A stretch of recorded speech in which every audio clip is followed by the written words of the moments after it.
2 weeks ago, I asked my friend on Discord, let's play a repo. Bro, we can't. Why? We are broke. So yeah, we couldn't play it. But why do you need to buy a repo when you can make it yourself? First, let's start off by creating a new Unity project. The next thing I made was a player model, all by myself. I definitely did not install a free model from the internet made by someone named a Pixel It Nomo. How could I possibly do that? Then I animated the character to walk, sit and run. Then Unity crashed, and since I hadn't saved the project, everything I've been working on for hours was gone.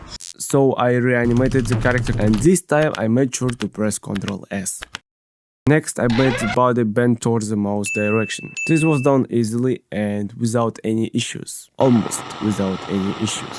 Then I gave the player a flashlight and started working on a gravity gun.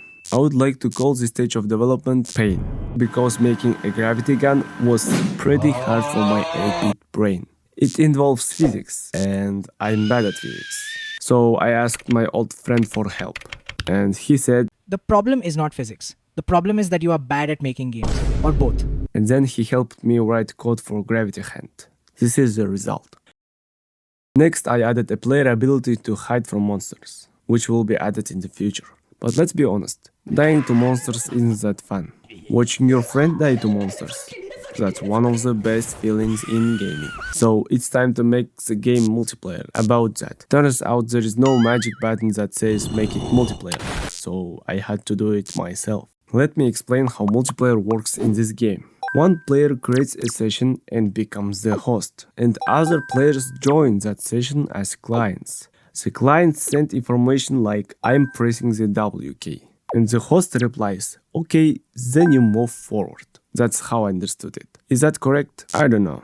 Anyway, after days and nights of struggle, it started working. Don't ask me how, I have no idea. Then I added a laser effect when holding an object, and I'm actually happy with how it turned out.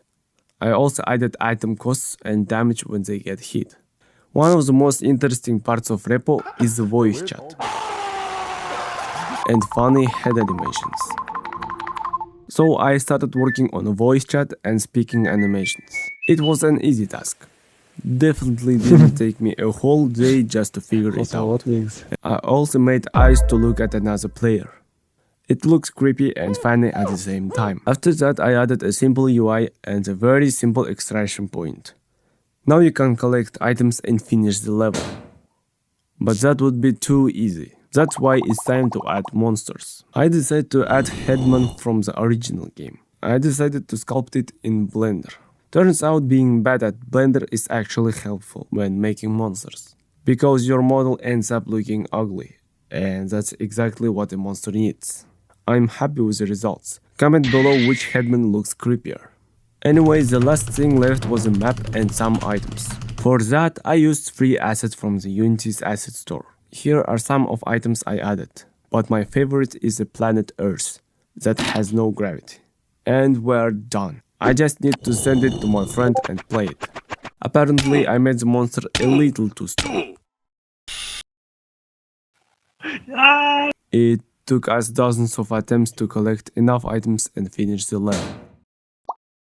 Finally, it was time for feedback. So what do you think? The game is bad. Mechanics are shit. I wish I would.